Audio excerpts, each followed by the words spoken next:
in a major blow to American President Donald Trump and his imposition of tariffs as an economic policy from April of 2025 under International Emergency Economic Powers Act of 1977, the US Supreme Court in a 6-3 judgment has in fact abolished these tariffs.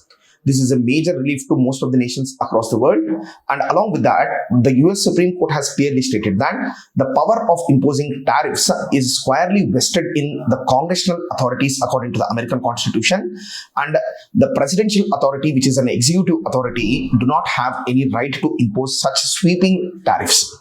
In fact, we should know here one important facet that the American Supreme Court is not just merely guided by the Constitution, but it is also guided by a principle which is called as due process of law.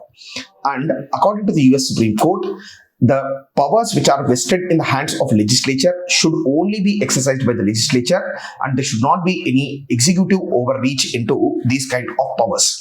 Primarily because the Americans follow the classic principle of separation of powers, and under the separation of powers, the taxation authorities are in the hands of Congress. This is a major setback to Donald Trump, and he himself stated that it is extremely displeasing for him.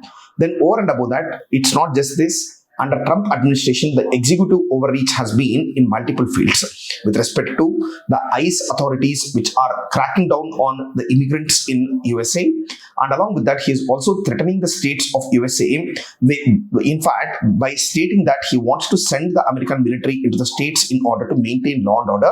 Particularly, he is targeting the democratic ruled states. So this way, the Supreme Court's decision, that is a 6-3 decision, is a path-breaking move, which in fact should teach some lessons to Donald Trump on the ideal forms of administration. Thank you.